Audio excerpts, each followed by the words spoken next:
Baby, it's painful. Make it go away. Make it go away.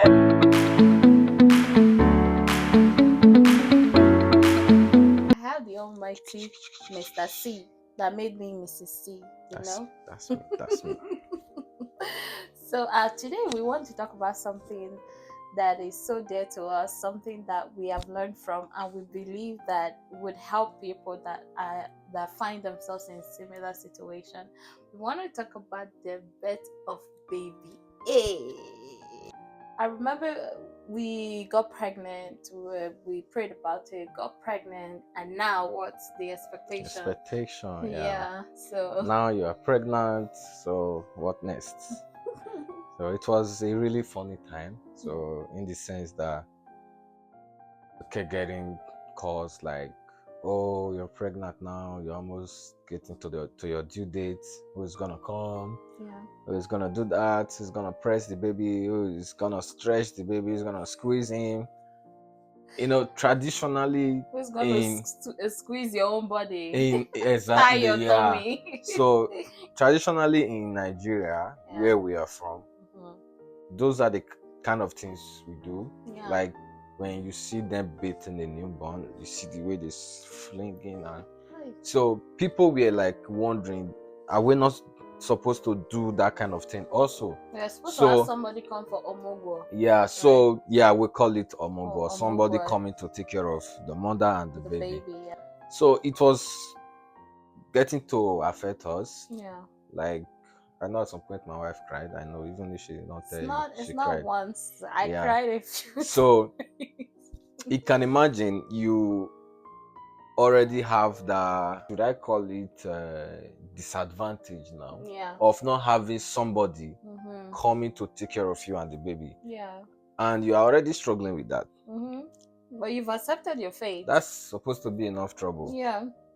So, and then all of a sudden, when you are trying to deal with that struggle, somebody is calling you and like in their careness, Yeah, or should I call it careness? Is there a out word of like concern. that? Out of concern. Out of concern. And they are like, oh, who is coming? And you're like, it's just us, nobody. I'm like, oh, are you serious? So how are you going to do it? Again, start bringing back the memories, those things you are trying to yeah. suppress. Yeah.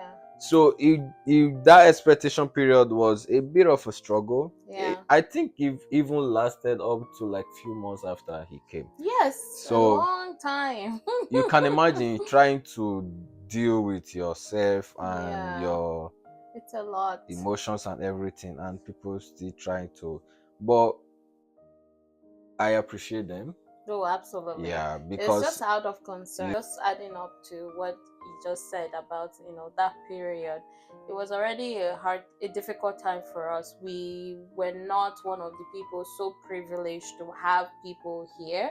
In Nigeria, you have a community of people taking care. Like when I was in Nigeria, I think I was one of the people going to take care of a woman. Like once a woman have a baby in Nigeria, she barely has to carry the baby.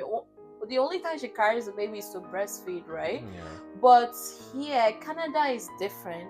Can you have somebody within Canada come stay with you? Yes, but that person has bills to pay, right? So it's not really just the way it is in Nigeria. There's a story behind, baby A, because it was supposed to come in February, but then on the 28th of December, I was already like feeling so much discomfort. But before then, I had stopped working the Friday before baby A came, right?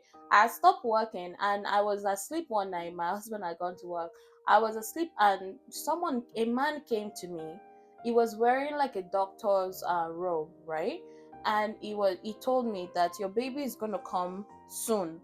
That the highest number of time it's going to take is, I think he said 2 weeks. Yeah, 12 days. 12 days, yeah, thank you, 12 days. And then when my husband came back in the morning, I told him, because I didn't want to rebuke the prayer. I was like, what if it's the will of God? So I was just waiting for my husband to get home so we can talk about it. And then my husband was like, okay, we're going to pray that if that's the will of God, it should happen. But if it's not the will of God, cancel the dream.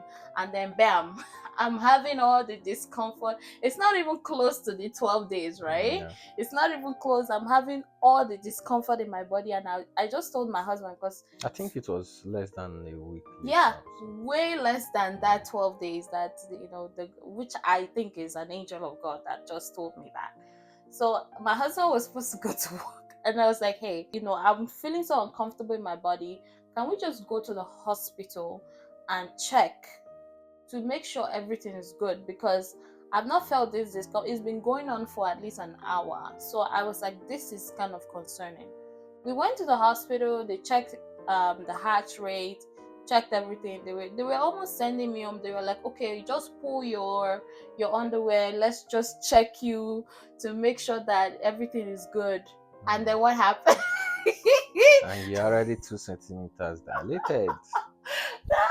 Like, once my underwear was pulled down, my water broke. Literally, my water broke there, and then the doctors were like, yeah, water broke. We were given the option to want to keep being pregnant, which was a big no for us. We're like, no, we're done. Let's get this baby out. Then we went straight into labor. And how long was that labor? From the time you started dilating till the time you finally gave birth was about, I think, about 10-13 hours. Yeah. But the delivery itself did not last that long. I don't think it was up to half an hour, was it? Like the process pushing baby. It was 35 minutes. 35 minutes. But like the labor itself, because I opted from beginning. I don't know about all these people saying they don't want epidural. Midway through a labor, they're asking for epidural. I asked for epidural from the beginning.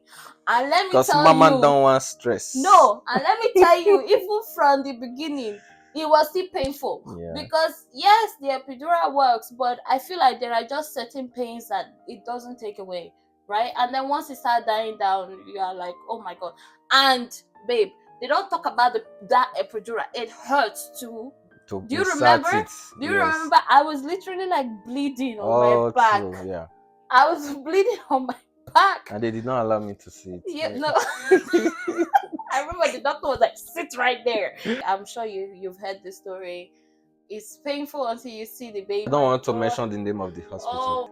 As big as that hospital, there was no doctor to attend to my wife. It was ridiculous. For hours. For hours. So you can imagine I was dilated enough, but I couldn't push because, the doctor is attending to somebody else. I was in so much pain because when the baby is ready to come out, there's no epidural for that. The epidural, I kept adding more dose. Like I had a button, I kept pressing it, but that thing was not working. I was literally begging. Baby, it's painful. Make it go away. Make it go away. As if I'm God. Or I'm the doctor that will my husband. You always fix things. I should make the pain go away. One thing that I feel like I really enjoyed having during that labor, just hearing the baby's heartbeat. Do you remember that machine beside that was connected that I could hear the heartbeat? So as I'm hearing it, and obviously we're praying because you can imagine you're ready to have the baby, but the doctor is not available. You are drained. It got to the point like I just looked at my husband and I was like, babe, it's only God that can help me push this baby when the doctor comes, because I was so drained to that point. I was tired. Yeah, I remember I kept praying, Holy Spirit, give me strength. Give me strength. I remember the time you were like, is it coming out? Is it coming out? I'm like, yeah, I can see the head. But I guess you didn't believe me. No, I didn't. I did not believe you because that nurse had been telling me for a while that I'm almost there. Yeah. But almost there is like I'm never there, right? No, the delivery was amazing. Yeah. Obviously, it was not very sweet seeing you scream in labor, in pain and everything. But just seeing that little head coming out, just being able to see it is a different experience altogether. Like I could see the small head. Initially the doctor was like, oh, it does not have so much head. until the lady started seeing the hair. She Said, was oh, like, okay. oh my god, it's got lots of hair. Like it was a very nice experience, like Yeah. seeing the head come out and everything. Oh, it was sweet. Yeah. It was sweet. It was sweet. Don't worry, the next one I will still be there. Yeah, always, Yeah. always. This guy. Baby A came early. He had to be in the NICU, which is like He was like 5 weeks early. He was 5 weeks early, so he had to be in the NICU, which is like a place, intensive care for like. It's not premature. It was just, what's the other word? Remember, I wanted to fight it. Oh my god. They called him premature. My husband was like, he's not premature, it's preterm or something. It's preterm. Preterm, yeah. My husband's like, my baby is not premature, but it's not like baby A had any issues whatsoever. You know, God is God. You know, and that period we stayed in the hospital was actually orchestrated, because I have said this thing before. I don't know how we would have known how to change diaper, how we would have known how to bathe, how we would have known how to feed. It was during that 9 days we were seeing the nurses do it, and we were doing it. Yeah. We were practicing. It got to the point we were doing it just with the nurses' supervision, right? Yeah. You know, sometimes things happen. At first, I was sad. You know, when it came out, I was happy. And then when I went to the NICU and I saw all the wires, I was like, oh my God, my baby. And then... Oh, there were a lot of wires. Oh my God. The leg, oh my God. and the belly. The belly, everywhere. There were wires. To tell you how well orchestrated this was, I remember, you know, the nice nurse that, you know, baby A was crying and she put her hand on his head and on his bum and was just patting him, and he just calmed him. And I remember my husband was like, oh, so that's how you soothe them. So everything, like, we literally learned. I even took a picture. Maybe I'll attach the picture in this video. I took a picture of how the bed was laid in that NICU, just so that we know what we're doing when we get home. We were like coached in those 9 days. But was it easy for us? It was difficult. Especially I had my baby today, and the next day I am being discharged. Yeah, but your baby to stay. That one never sat well with me. So after 9 days we went home. Okay, I think we missed something. What was it? Remember when you had that dream? Yeah. So I told you were like, we should set up the house and everything. So I'm like, no. My husband is like, no, we are good. When we are getting close to maybe 2 weeks before delivery, we will do setup. And he came. Yep, everything was still in boxes. And everything was still well packaged. Well packaged. So I actually had to call 2 of my friends. 2 of his friends. That morning, I ran home to come and set up the house and everything. Actually, even going to the hospital that night, remember, we just went with your wallet. So do you know how everybody have hospital bag? Yeah.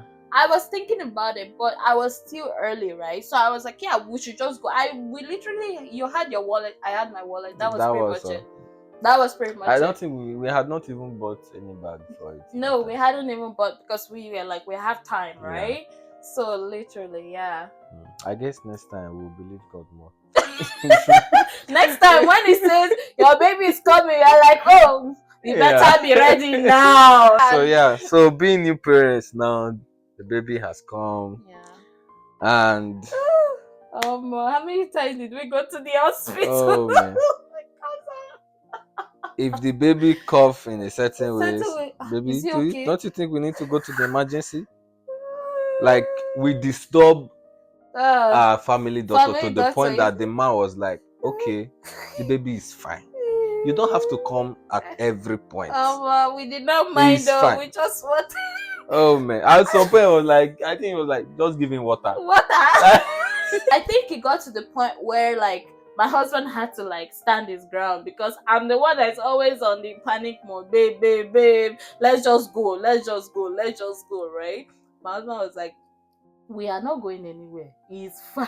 Baby A is like 9 months old. It's 9 months old, and is the house. If we turn this camera, you He makes sure that he organizes the house very well, and every time we see it, like the other day, he just got himself to the TV, and my husband was like, "This is the same baby that they were asking us. How are you guys gonna do? How are you guys gonna do that?" I think what was really our consolation then was there are lots of people here in Canada who are doing the same thing that people are freaking out. Are doing this without parents or aunties and uncles coming around to assist, and the children turns out very fine.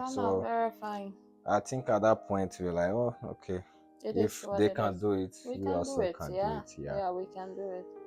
Yeah, so this is just a way of encouraging anybody that find themselves in similar situation, like regardless of where you find yourself, might not even be Canada, just know that you can do it, because down the line you're like, why was I even worried about this thing? You can do it. You can never be fully ready for parenting. You literally have to be learning on the job as you go, right? And don't I just needed to mention this, like, it's not like we didn't have, like, we have a solid community of friends and family, friends that we consider family in Canada, right? And I remember even before baby came and after baby came, we didn't even have to worry about food in the house.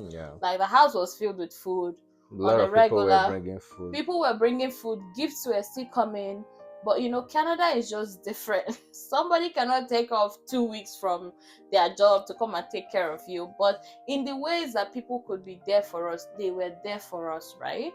But if you don't have anybody, we're just telling you, we didn't have a grandmother coming to do omugo for us. So if you don't have that, guess what? You will still be fine. I decided to drag Mr. C here. She dragged me, really. It was that word, guilt trip. I guilt tripped you. I be emotionally blackmailed you. Don't worry, we are still on the trip.